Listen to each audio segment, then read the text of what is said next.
Hey, this is Mark A. Altman. And this is DAREN DOCHTERMAN. And this is Ashley Miller.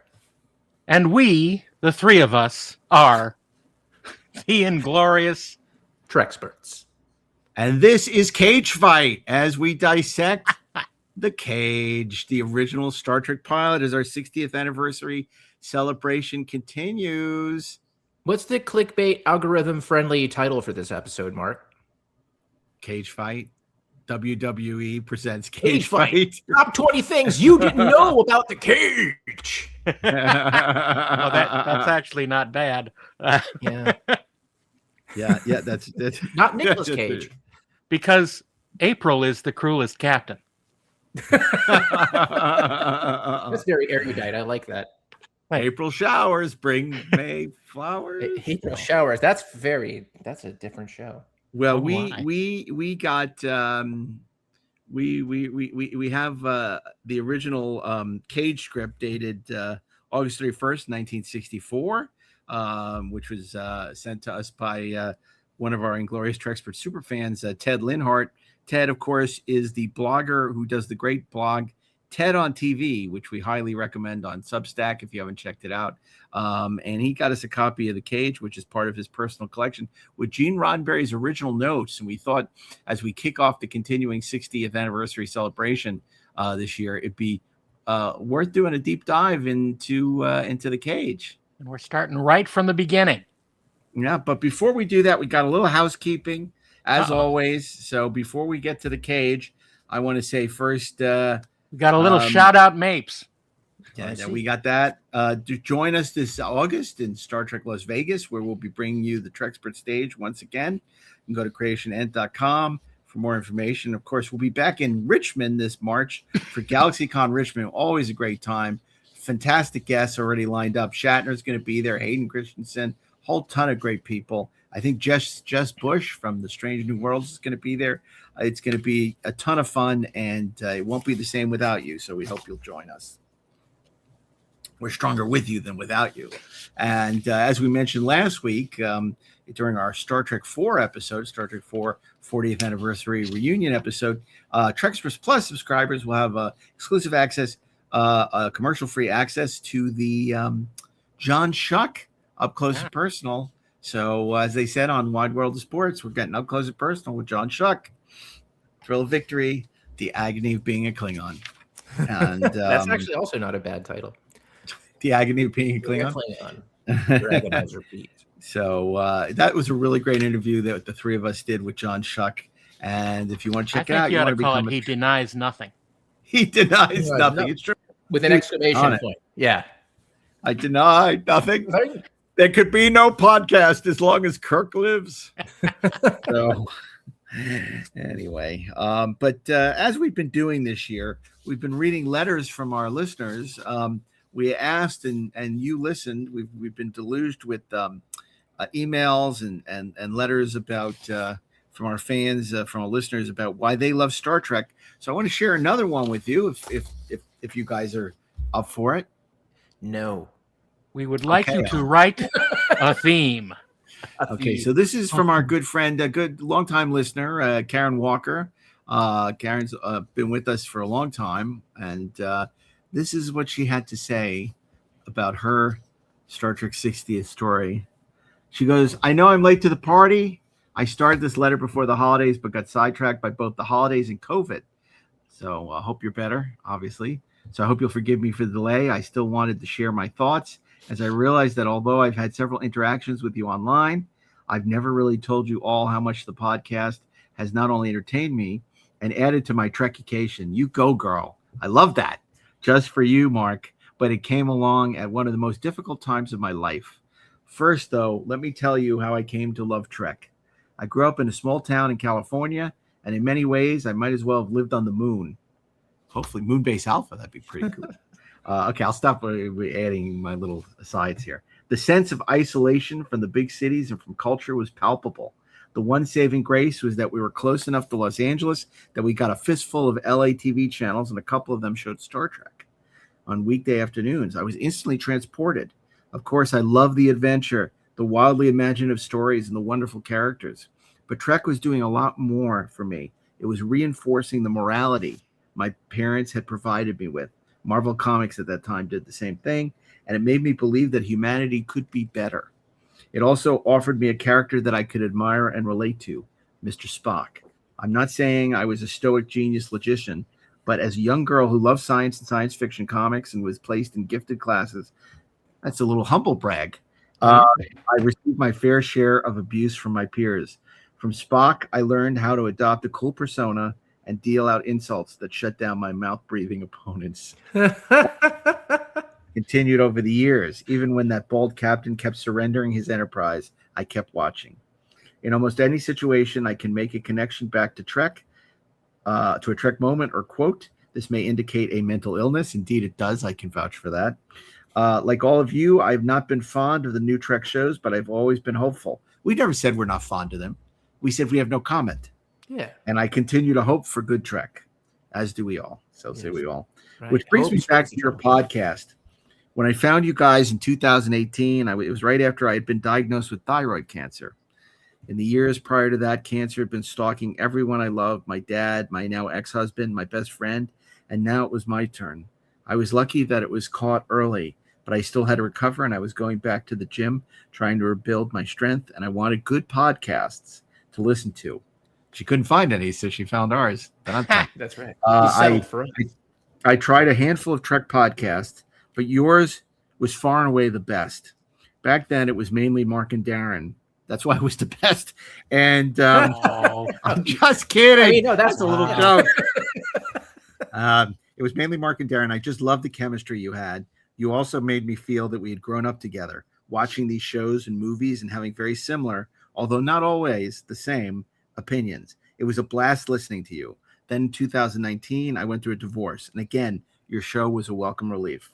Then came 2020, and we all know what happened then. However, I was living on my own, alone, and I can honestly say it was one of the hardest times of my life. It might sound hokey to say that a podcast brightened my day and even gave me hope, but it truly did. Just being able to laugh and hear you guys talking about Trek, or in a lot of cases about stuff totally not related to Trek at all, helped me get through my days. I was even listening to you when I drove to get my first COVID shot at a big stadium here. You have been with me so often, and I am sure this is true for so many others. You'll never know how many lives you have touched. So this is my way of saying thank you for all that you do and are not even aware of. Wishing you all the best for 2026, which just has to be better than 2025. I keep hearing in the back of my head, in every revolution, there's one man with a vision. I sure hope so. Regards, Karen Walker. Thanks. You left out the paragraph where she talks about how much better and more entertaining the show got when I came aboard. That's true. I'm sure she just overlooked that paragraph. Karen, if you could make that revision and send it, we'll read it again. Anyway, Karen, that's really lovely. We really appreciate it. It means a lot to us to get that kind of feedback and to know that this little thing we did on a lark continues to have that kind of impact on people. And glad to share our frivolous passions with so many of you. So really appreciate it. We appreciate you taking the time to write that lovely letter. So thank you for that. Well, even though our passions are somewhat frivolous, it means a lot to a bunch of people. And the passion is there in a big chunk of the world. So I don't think it's necessarily a frivolous activity, even though we're talking about things that would be frivolous in other circles. There's nothing frivolous about a great story that makes you a better person. I think it's frivolous, but I agree to disagree. You don't think it's frivolous. You've devoted your life to this too. So my life's work. Don't say that. Oh, Jesus Christ. You know I'm right. How nice. So we're going to talk today. We're going to talk today about the first Star Trek pilot. It's 1956, Forbidden Planet. No, it's not. But that little joke, there's a grain of truth to it, isn't there, guys? Yeah, there is. Of course. Even though Roddenberry denied it left and right, you can totally see that he was inspired, at least in part, from the structure and the setting of Forbidden Planet. For sure. Well, it's like a naval vessel with a command structure and a captain They go to a strange and they go and they're part of a vast federation. I forget what they're called in Forbidden Planet, and go on these missions, of which the Altair mission is only one. And I think the biggest, and I know Altair is actually a real star system, but the fact that Altair features prominently in his original script for The Cage, which we're going to talk about, and then later on in Star Trek, I gotta feel like Altair is like he was a Forbidden Planet fan. It was only later when he kind of denied it because he didn't want Star Trek to seem less original. Right. Yeah. Right. I mean, it's without. I don't think this is going to come as news to anybody. I mean, Gene had something of an ego. What? Right? Shocking. Shocking. Positively shocking. 007. Yeah. But the thing about we all do this. It's an homage.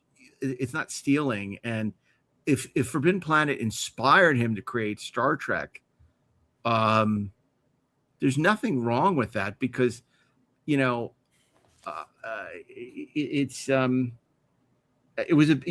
not the first time a huge big budget movie, which it was a big MGM movie. It wasn't like a lot of these low budget B sci-fi movies, had an influence on the TV show that was created later on. And right.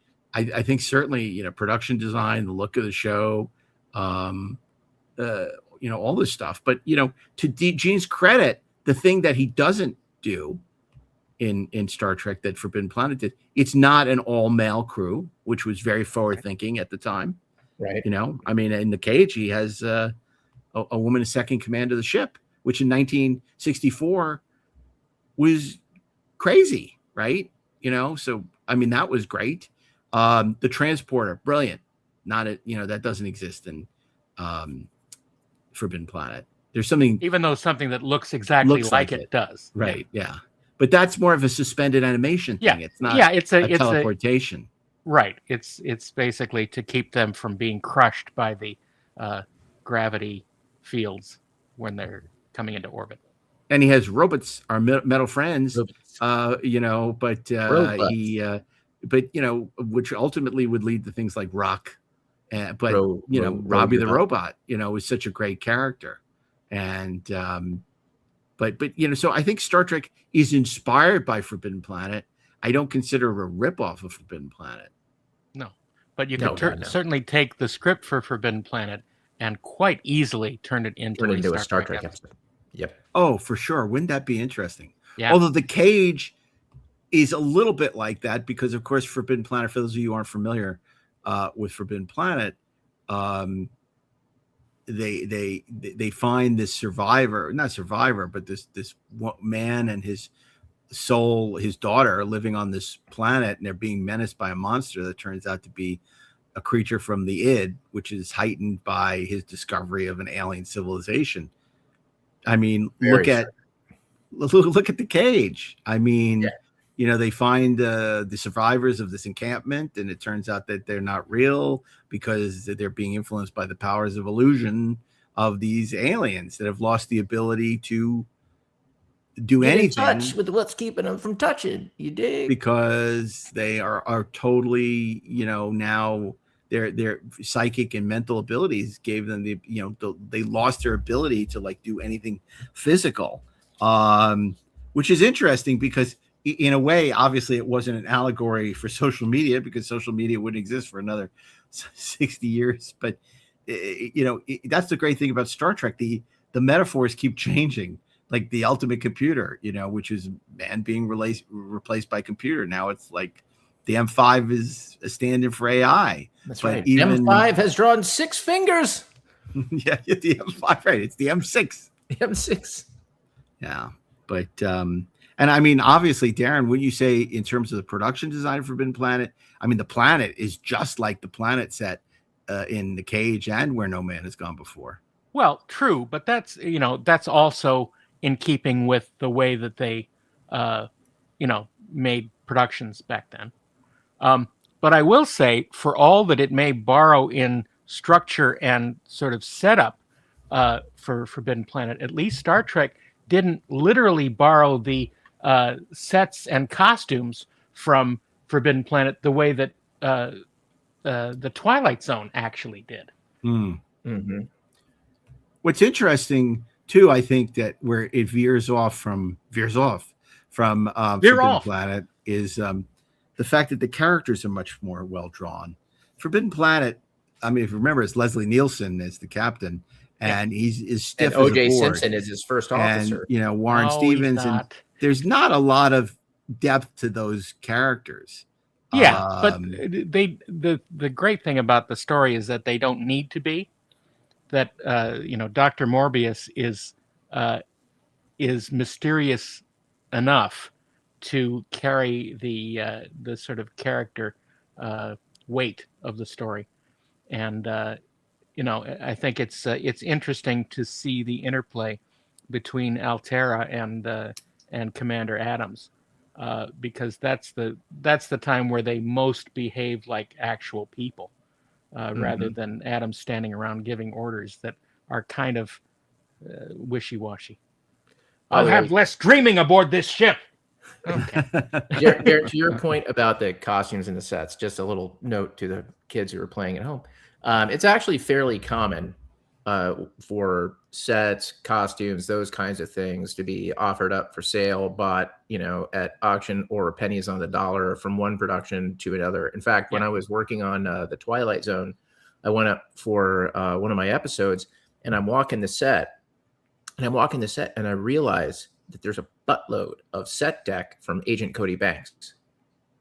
And I'm like, yeah, can we move this so that I don't feel like I'm watching Agent Cody Banks while I'm watching my Twilight Zone episode? Because that puts me into the Twilight Zone. So it's not uncommon for something like the Forbidden Planet sets and the costumes to end up in the Twilight Zone or elsewhere. Well, I think what I was really going for, Darren, was just the genius ultimately of what Jerry Finnerman did, because you know, you have on the Cage and Where No Man Has Gone Before these planet backgrounds, which were done the same way as Forbidden Planet, the same way these things have been done, you know, since time immemorial. And then it's later on, you know, Jerry Finnerman comes up with that great idea to throw all these gels on a white cyc and just change the colors, and it looks so much better than, you know, having. Well, it definitely looks different, and certainly more in keeping with a strange planet. You're going to say Strange New Worlds, and then you stopped yourself. I see. No, I didn't. But because the backings on Talos 4 are, you know, very painterly and very you know, Chesley Bonestell. So it does, you know, make us think of those early science fiction stories from the 50s. Yeah, absolutely. I mean, it's a gorgeous painting. It's just, yeah. No question about that. Now, it's interesting. The thing about The Cage was one of 3 scripts that were in contention for the first pilot. This is different than the second pilot. I think everyone's heard the stories of the second pilot. First pilot, it was The Perfect World, which was Return of the Archons, and The Women, not the women that Leonard lays out, but the women, Mudd's women, were in contention to be the first pilot. And as the story goes, according to Oscar Katz, NBC chose the hardest one to see if they could pull it off. Which was smart. Yeah. It was really smart. And, you know, I want to talk a little bit about that initial script, because there's a lot in it that's the same and a lot in it that's different. And I do want to put the caveat that we are probably going to be critical of some of the stuff that he wrote.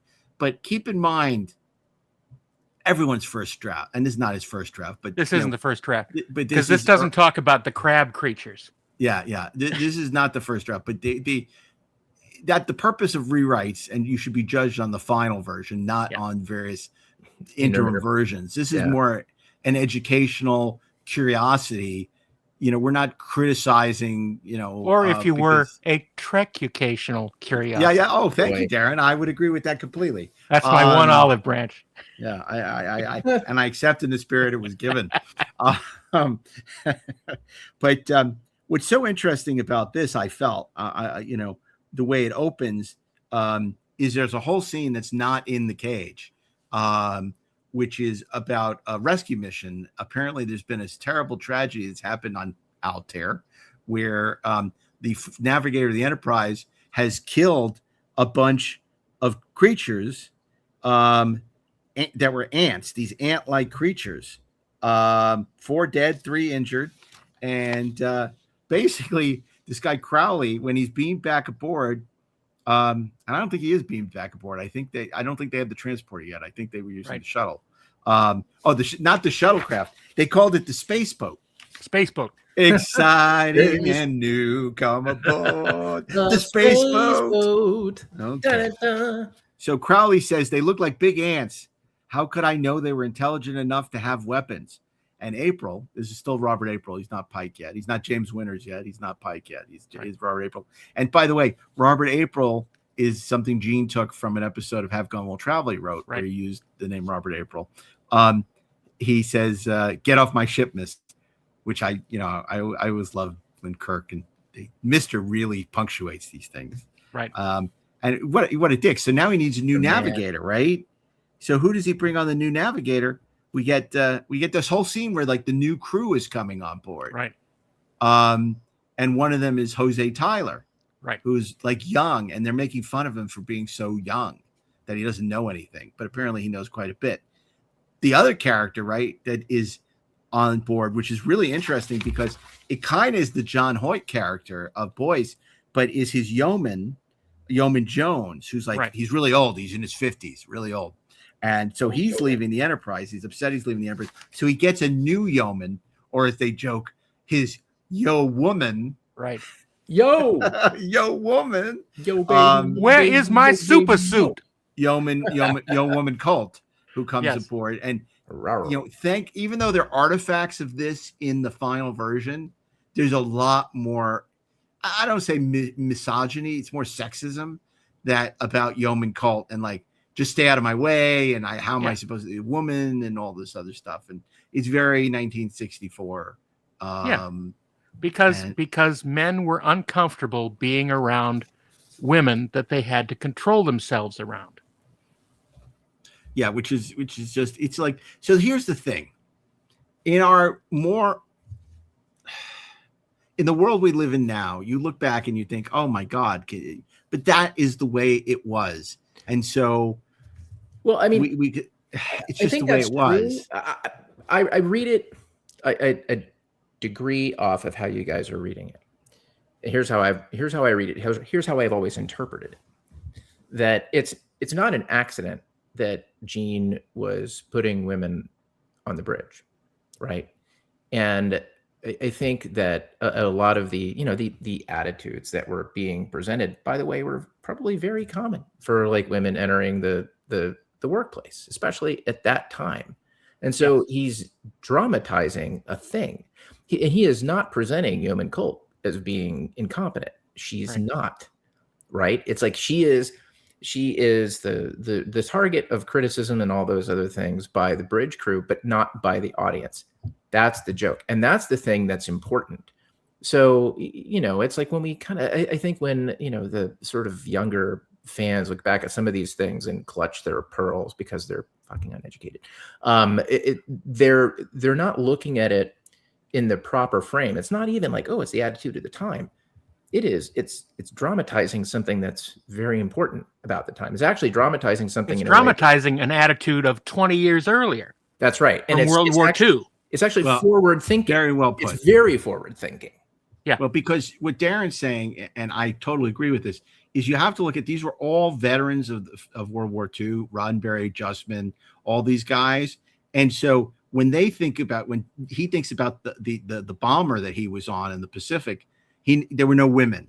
And probably if suddenly you put a woman on the bomber, which were very close quarters with, 8 other guys or whatever it is, he would have been uncomfortable. So you understand where this notion is coming from of Pike being uncomfortable with a woman given the context. Also, you also had all these women in the workforce suddenly during World War II because all the men were sent off to war. And now women were working and they wanted to continue to be. The days of being a happy homemaker were kind of going away and wanting to be, not every woman, but wanted to be part of the workforce. So it's a very interesting, but he sort of undermines that when he describes her as about 20 with a strip queen like figure. Right. Well, Gene had particular tastes. Well, he did, and you see. And that to be fair, it's only in stage direction that he says that. That's true. It's not in any dialogue. Also, by the way, this reminds me of a a story, and I'll change the name of the executive to protect the innocent and therefore the show. But there was a conversation with an executive about casting on a show that I worked on, and the executive had a very specific opinion about who should be cast in a role, and the woman that he wanted cast was extremely beautiful. And I was like, well, and she was a really good actress, but it was, well, why her over this other actress? It was fine, but not nearly the stunner that the one that the executive wanted to hire was. And the executive leaned over his desk and he said, because I like to watch television. And sometimes, man, like, when we put stuff in scripts and we're saying things, we're letting them know, like, this is what we're doing, and this is what this is, and don't you want to green like that? Well, it's interesting too, because I don't know if you've read Nana Visitor's book, Open a Channel, where she talks a lot about what it was like for actresses in the 60s, which I think we're all aware. We've all seen Mad Men, but she says, and this is true, and I just carried on for a long time. He said, actresses had to be cast because they were fuckable. You weren't hiring people who were, of different shapes and sizes and things. You wanted, a fuckable lead, right? Well, the old name from the Avengers, M Appeal, stood for man appeal. Right. Yeah. So I mean, this by the way, accurate. And this is just again, and she said to a lot of the actresses at the time, they said this is the way it was. Now, fortunately, times have changed, and feelings have evolved, but it's important to understand the context of these things so we don't just dismiss it out of hand. I had a real problem with I forget who did the show. I think it was Ryan Murphy. He did a show called Hollywood, and they retold the 40s and 50s in Hollywood with today's attitudes, as opposed to the way it really was. Right. Because the idea was to sort of clean up the warts and all, and tell sort of this fairy tale about Hollywood as opposed to the way that it really was. And I think that does a disservice, because it's the old, we have to understand the past and how things have changed and where we come from, and how things have improved for the better. And it's just a terrible disservice if you try and change history, and then people start to think, oh, this is the way it was. It was so, elevated, and everybody was so respectful, but they weren't, and you have to understand the reality of the way that things were. And I think, you can't change the past. You should only change the future. Right. Unless you're Gary Seven, maybe. Right. It's like, what's the quote? It's like, the past is another country. They do things differently there. It's funny though, while we're on this subject though, of sort of how because the whole premise of The Cage is, an Adam and Eve story, and the Telosians want to set up Vina to be his Eve. And then eventually, when he's not taking the bite of the apple, it's kind of like, oh, well, here's Yeoman Colt, and here's number one, and they could be your Eve. And which is actually a really interesting story, which is kind of undermined at the end, where Yeoman Colt's like, she's sort of like, well, she's sort of jealous, and she's sort of like, you get the sense that she really wanted to be sort of Pike's concubine. And that's, look, that dates it, I think more than anything, because you talk about like these female characters having agency, and that's the only thing I think some of these early Trek characters lack. Is they're still being, the lens of these men who are not like giving these women any kind of agency. Which doesn't mean I don't love The Cage. I love The Cage, despite its flaws, and obviously it's even more brilliant filtered through the lens of the menagerie. But it's also interesting. I was reading his original description of number one, and her being very exotic, like a Nile Valley look. Yes. Which made me think immediately, the first time ever, of Lieutenant Ilea. That's Mhm. interesting. I mean, it took him 20 years to get there, but he finally got his number one. Right. It's such a shame too, because it's like, if he hadn't cast Majel, who I don't think was particularly bad in it, she didn't have a lot to do. I thought she was fine. Right. But if She's he hadn't fine. cast his girlfriend, Yeah. and Yeah, it would be very cast, different. like maybe she would have stayed. The network would have kept her on the show. Yeah. And what a great character that would have been, to have this female second in command who was such an intriguing character. I mean, what I loved about, she didn't even have a name. She was just number one. Right. Yeah. And she was unemotional. It's mysterious. like, why was that? She was very mysterious and enigmatic, Right. which was really, really cool. Which also didn't really give Majel much to latch on to. That's true too. It sort of forced her into, very almost robot-like reading. Weird how Yeah. that didn't make things difficult for Leonard Nimoy, but It did yes, until he got direction. right.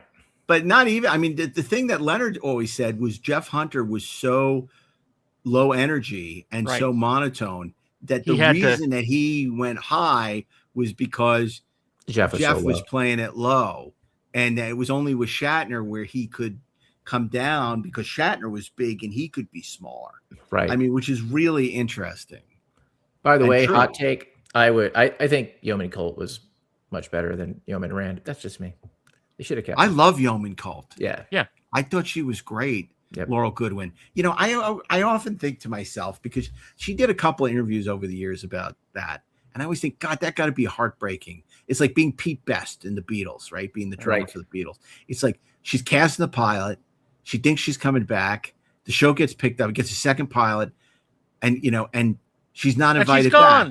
back. And she's gone, right? And then the show becomes this huge phenomenon that she misses out on, and she's so, she's young. This was like a big opportunity, and she would have been great, and it's really a shame, because I just feel bad for her.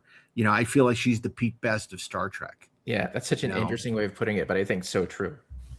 It's because there's also a yeoman in Where No Man Has Gone Before, and I don't even remember her. Darren would remember. I think she's also called Jones for some reason. It's kind of like how I don't remember, Paul Fix as Dr. Mark Piper, the way Right. I remember John Hoyt Right. as Dr. Boyce. Apparently, I'm the only one who remembers him, I guess. Well, because if you look at he how never Boyce- showed up. Because obviously he didn't really exist. Yeah, Yeah. Dr. It was a Telosian illusion. Dr. Piper is just like, I don't know, man. I don't know, man has gone before.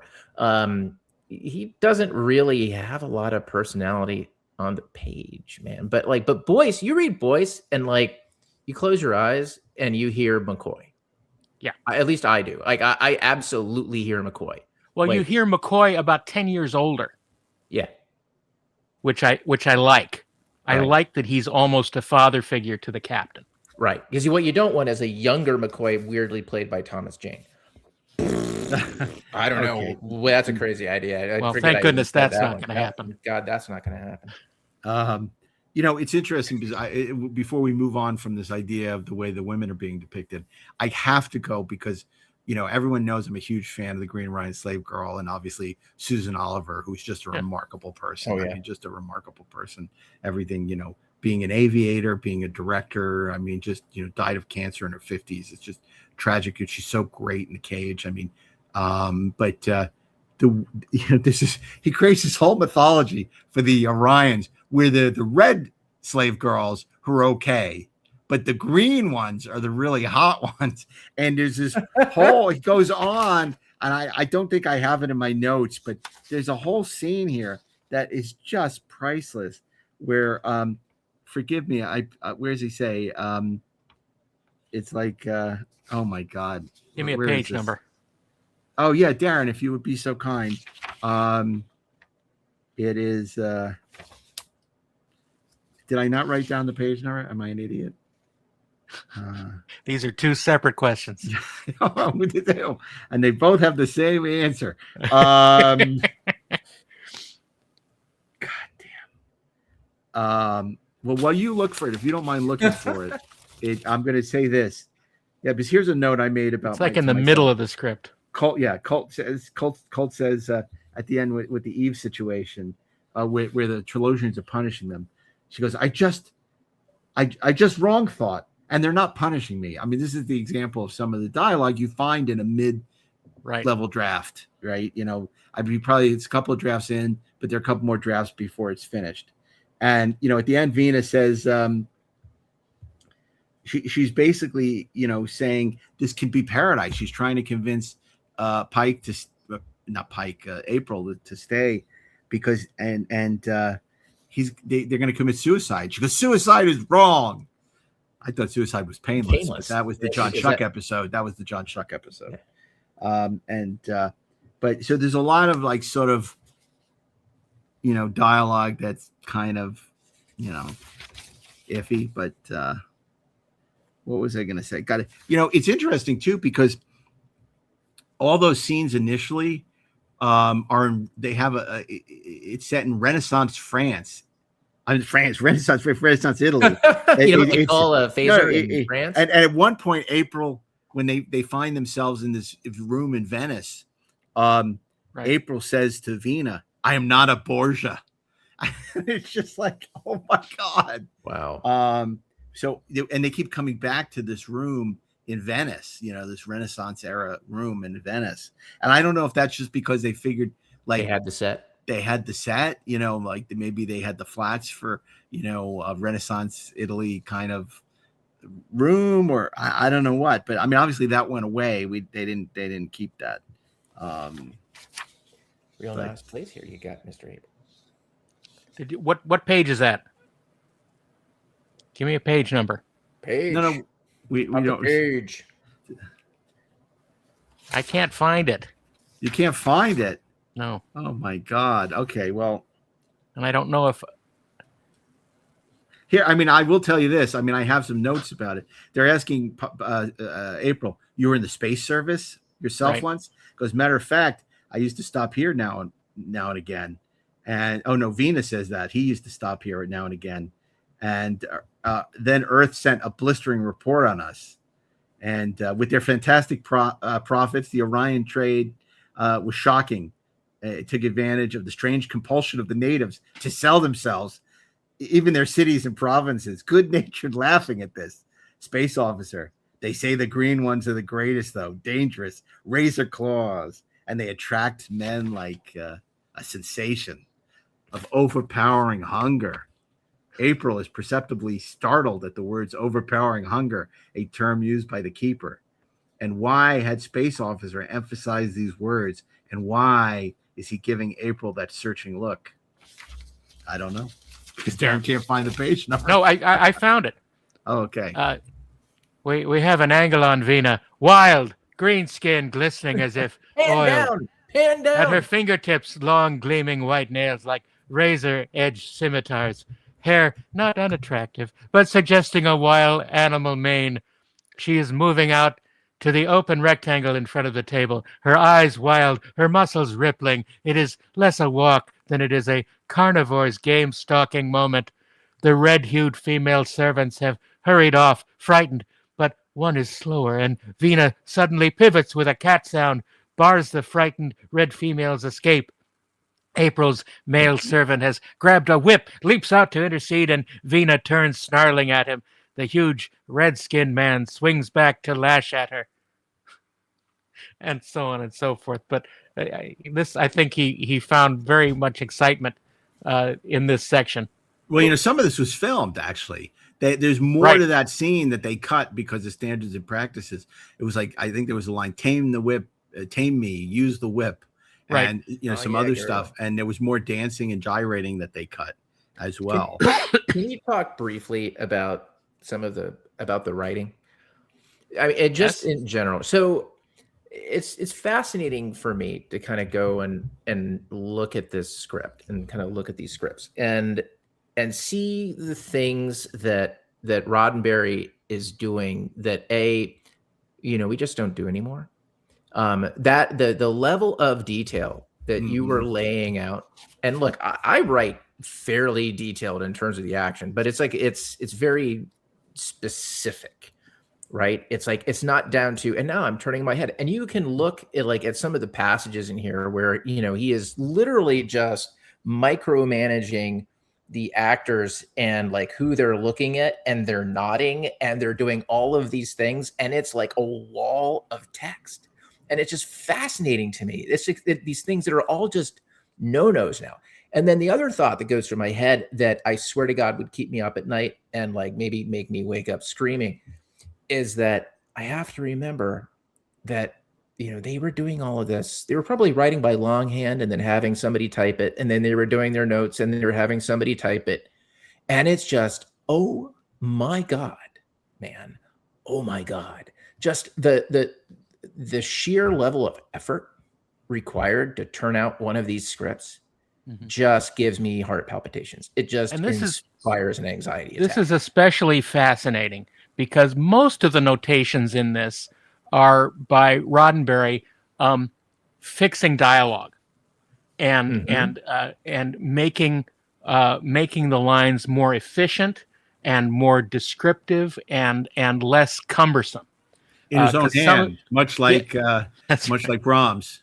Yeah, but you know what? That's very common. I mean, But I'm just saying, seeing it revealed here is lovely.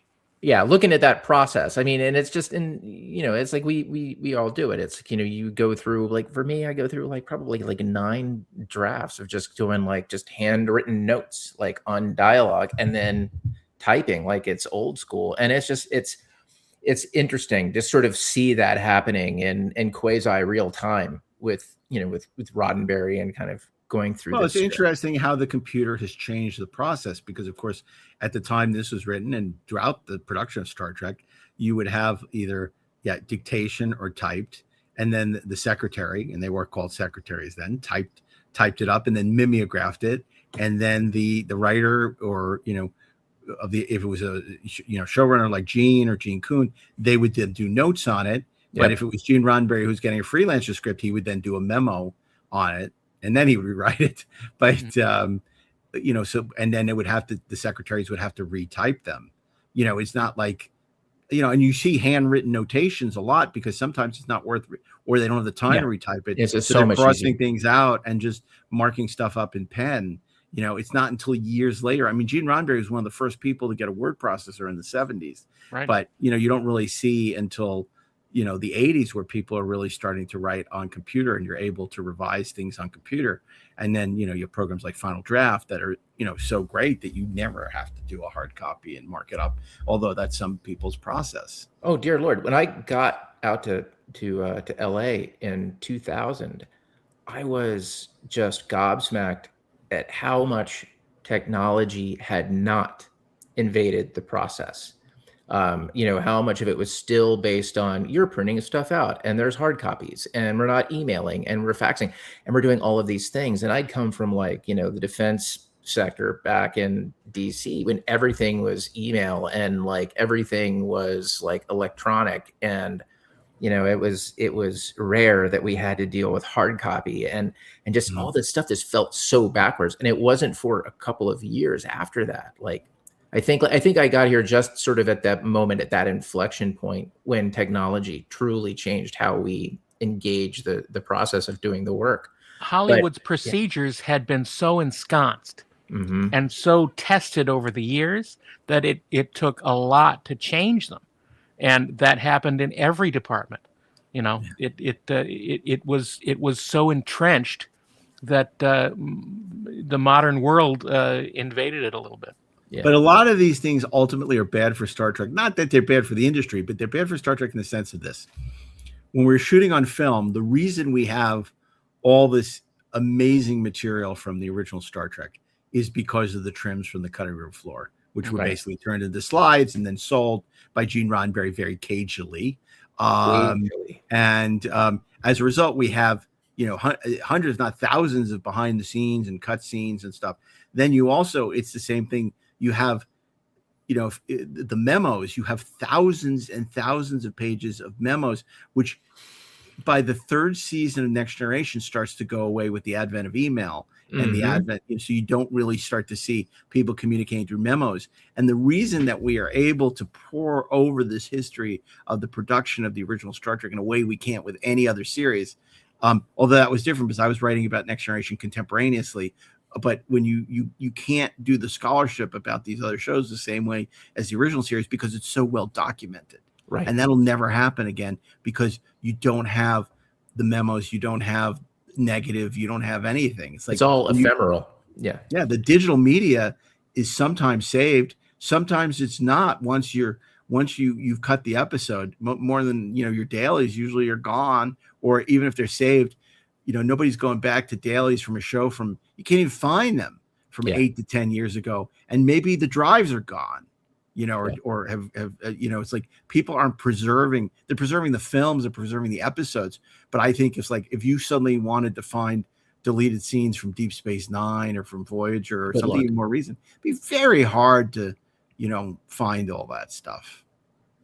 Yeah, if they even exist, whereas a lot of this stuff existed, from the original. It's really it's interesting. We're probably going a lot deeper dive than most people are interested in, but. That's what this Starship is about.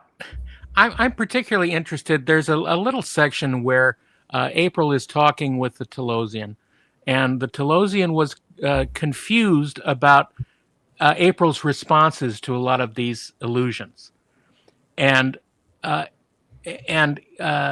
Telosian says you reacted in an almost animal sense. And April says, yes, that's the point, because we are so afraid of our animal natures that we try not to think about them, that we try to submerge them so much so that we don't get controlled by them. But if we're put into a controller, if we're put into a situation of danger, those animal tendencies come out again. And that's why you couldn't read them in me, because we deny them. Yeah. And I think that's been a constant stream in Roddenberry's writing and his beliefs. That, mankind survives because he submerges the animal self and tries to deny it. But there was a man it is still there. Yeah. But that's really interesting, Darren. And I'll say, one of the things, we laugh at some of the clunky dialogue and some of the more sexist, outdated attitudes of the time. We don't laugh, we acknowledge them, right? So, but the thing is, what's so remarkable, what you see here is so important, because remember what the other sci-fi of the day was, his attempt for scientific veracity. A lot of those notes are correcting things to make them more scientifically plausible, to make it, maybe not scientifically plausible, feel more real, as opposed to an episode of Lost in Space or, Space Patrol or something.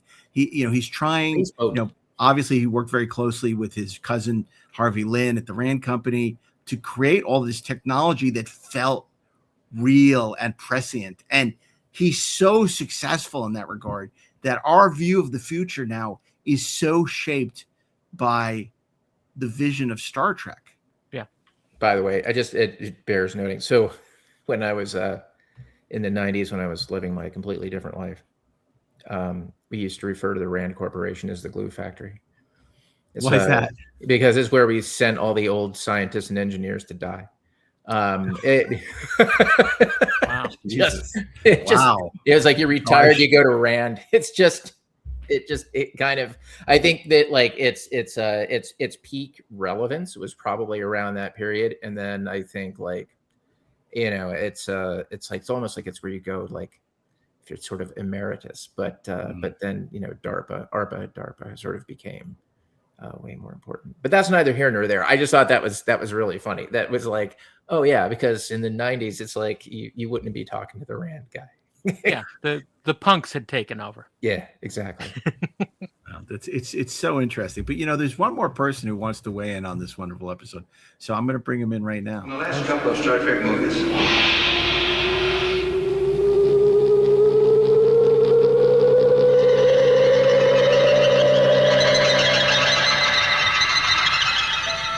You were the ones who said it first. Star Trek lives, and live it does. For over 2 decades it has.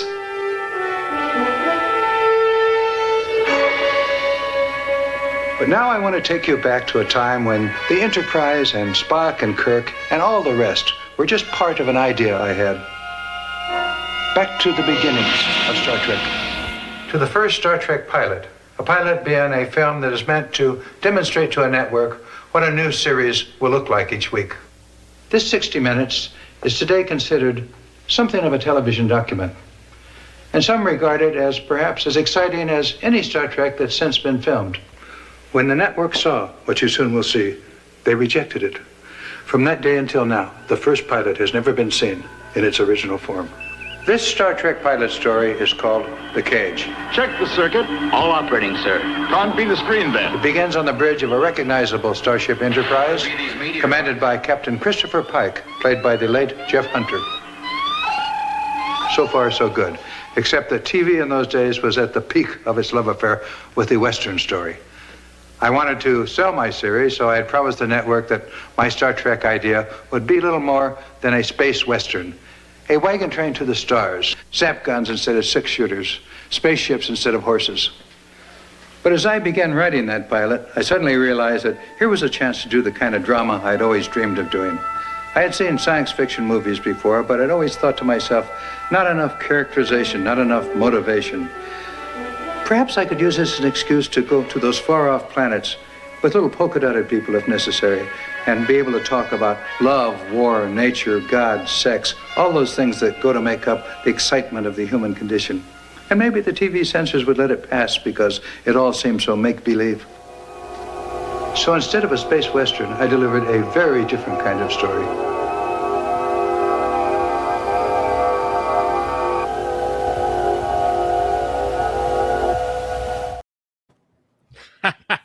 Wow.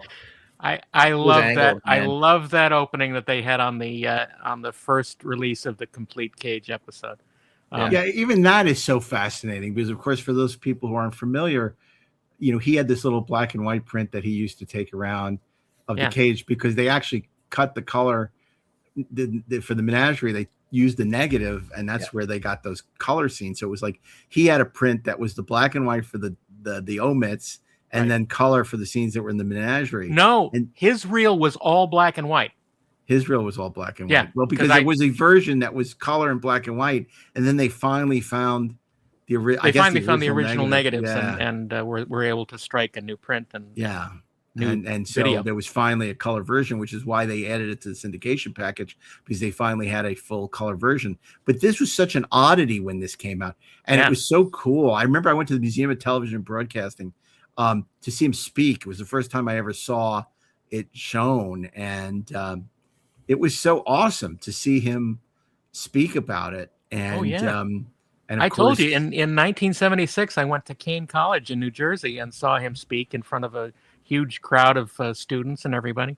And he had that black and white episode and the blooper reels, which were in color. There was something though cool and mysterious about it being black and white. Oh my God! Yeah, it was like this lost archive of info that no one else had seen. Yeah, I love that. I love that when no one could see it, and then when it came out on videotape, this version introduced with the Roddenberry bookends, the beginning and the ending. Stay tuned because there's more to tell, which is obviously something that we love to reference. I almost hated the fact that it became like everyone had access to it because it was like something really special, right? But it was really cool, and it was a huge deal when it came out. Yeah, I feel like it was on TV. It was. Yeah, they did. You know why? Because it was during the writer's strike, and they had new episodes of Next Gen. Right. So they aired this on TV as a premiere on television. Right. With the bumper, with the wraparounds with Gene and the whole episode. That's right. I remember how excited I was for that, man. Because it's like you said, it was just here was this lost document that I felt like nobody had really seen, or only very few people had seen, including DAREN. And the studio was waiting for all the complaint letters. But do you know how many they received? Not one. Who does she think she is? where does The Cage rank for you? Not the Menagerie, but The Cage. I think The Cage is sensational, to be honest. I love The Cage, Yeah. but I'm really glad that it didn't continue to be Star Trek. Yeah. Yeah, I mean, I agree. Man, I don't know. I'm very conflicted because I do think it's absolutely fantastic. I love it. And I agree with Darren that I'm glad that Star Trek evolved the way that it did. There are elements of it that I would love to have seen persist into Star Trek as we know it. I mean, Yeoman Colt for one, because I think she was great. Yeah. And I think that there was something, and we've talked about this before. Obviously, Shatner is Shatner. Long may he reign. But I do think that had Jeff Hunter stuck around, I think that the show would have evolved around him to kind of to play to his strengths, versus kind of putting him in the position. I think things would have settled in and found their motion. Yeah. Because I think he's actually very compelling. It's like, especially like, and this is going to sound strange, but like if you like, because I've watched The Cage like in my home theater, right? So I'm watching it like on the big screen, and I'm watching Jeff Hunter and going, Jesus, he's really good. No, that's exactly what we found out when we saw it at the Skirball Museum. On the big screen when we did the Q&A with Scott because Mann. he is a movie star. Yeah. And he comes across he comes across doing less on a movie screen much better than on a smaller screen. Oh yeah. I think he's great. And I'll tell you, I'm going to there, if you remember in Babylon 5, there was an arc where Michael O'Hare comes back as the and whatever the hell his name was. Yeah. And with Bruce Boxleitner as Captain Sheridan, and they have to team up, right? Yeah. And it's great seeing the two captains. Yeah, wouldn't that have made together. some episode? Yeah. And I would have loved to have seen obviously because Kirk says they only met once, right? So if there was a flashback to the one time that Kirk had met Pike, like that would have been so cool if they got Jeffrey Hunter back for an episode. To see Shatner and Hunter together would have been amazing. But didn't Kirk go on all those adventures with Captain Pike and the crew of the Enterprise? That's not canon. Oh, okay. It takes place in the Lower Decks universe. It doesn't. It takes place in its own. If Jeffrey Hunter had lived till the 80s, how interesting would it have been to have him in Star Trek: The Motion Picture? Well, in a movie, my gosh, right. Yeah, he could have been Admiral Nagara. Admiral. He could have been Admiral Pike. Yeah, that would have been amazing because he's a movie actor. Yep. Yeah. It's such a tragedy that he died. And it is. Look, obviously we got a gift. Him turning it down was a gift because we got Shatner as Kirk, which to me, there's no question. As much as I love Jeffrey Hunter as Pike, I mean, thank God we got Captain Kirk. And he's both a TV star and a movie star. Yeah, exactly. And an astronaut, real life astronaut. And an astronaut. That's right. And a dessert topping and a floor wax and just the greatest guy in the world. But and an equestrian. But it was it would have been so great to see them. It's another one of those like kind of what if moments. But it's just I think what's so great about The Cage is how erudite it is, how smart it is, and of course all the unsung geniuses of that. Pato Guzman, who doesn't get a lot of attention. The design of the bridge is simply brilliant. There's been nothing like it. And literally most of those shows were just like rolling in something from Modern Props and like a couple of blinky consoles and some chairs, and that would be the bridge, right? No, but they spent some real money on that show. And then Matt Jeffrey's design of the Enterprise is incomparable. And you got to give credit. I mean, look who the line producer was Ernie Haller, who had directed. Not Ernie Haller. Ernie Haller was the DP on. He was the DP. Byron Haskin. Right. Which is he was a big feature director. He'd done like War of the Worlds. I mean, and then you have Bob Justman coming over from The Outer Limits, and his institutional memory, what he brings from The Outer Limits, made Star Trek possible as the AD because he knew eventually James Goldstone, who directed the second pilot, but like he knew how to deal with makeup and how to deal with all this stuff that he learned on The Outer Limits. I mean, it's just like it was the perfect alchemy of all these people. And the pilot is just amazing. And the fact that NBC was willing to commission a second pilot, because obviously they saw something in the cage. It's like it truly was unlike anything being done on television at the time. Right. Yeah. Unlike Where No Man Has Gone Before, which was like a Western.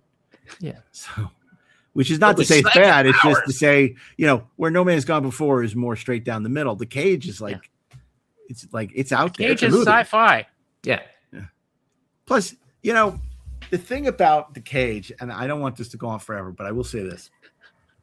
Perhaps the greatest scene in the history of Star Trek was filmed on the first day of production in 1964. It's Pike and Boyce in Pike's quarters was the first shot of the pilot in 1964. And that may still be the best scene in the history of Star Trek. It's a great scene. It's incredible, that scene with Pike and Boyce. It's great. And they tried a couple times to duplicate that with McCoy and Kirk. And it works. Those are great scenes too, but they're different. Yeah. There's a different dynamic going on. To me, the closest is probably Balance of Terror, but in terms of just the vibe. A man will tell his bartender things he never tell his doctor. Yeah. He's just so good. John Hoyt. So good. He's so good in this. And it's interesting that Boyce is this older guy. And we've said this about the Cage. After being so evil in When Worlds Collide. The reason that Hunter is no Shatner is because the way they tee this whole thing up is that Hunter is, he's just lost a bunch of people on a mission. Yeah. And he's depressed and he's questioning his whole life in Starfleet, which is a great episode. But you don't want that to be your first episode, because it's kind of like in Star Trek Beyond. I'm not sure I really want to be captain of this cool ship. What? Yeah. And but the difference there is that you can imagine a lot more adventures have happened to Pike before we see him. Well, there was that genius thing that Gene came up with that doesn't pay off.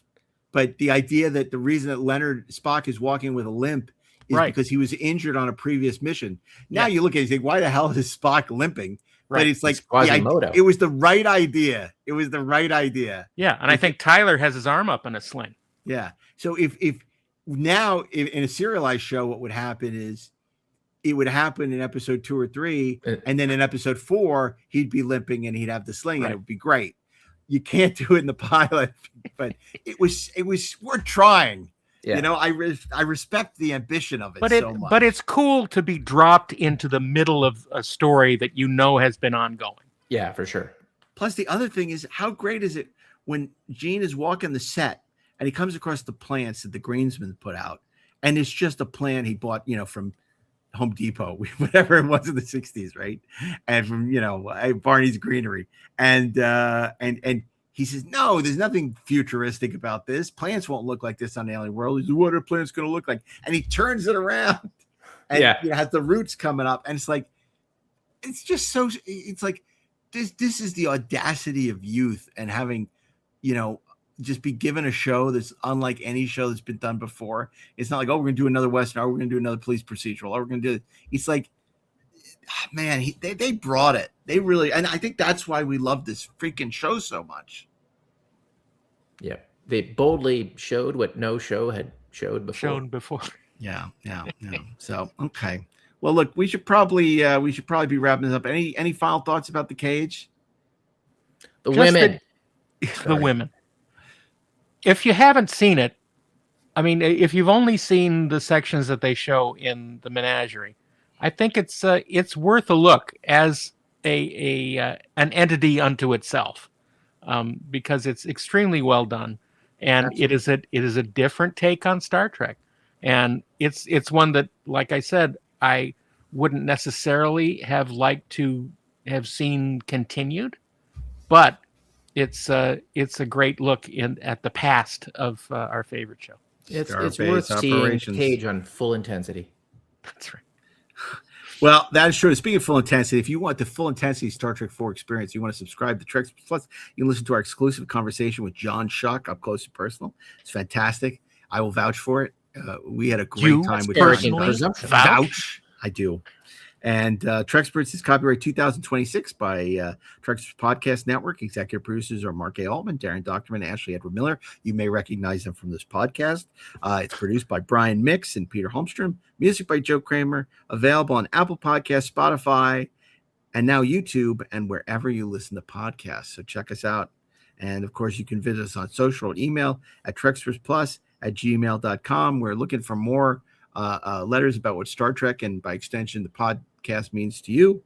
And you can now take us off Intercraft. That is all. Until next Thursday, keep on trekking. Ingloriously, of course. Shh.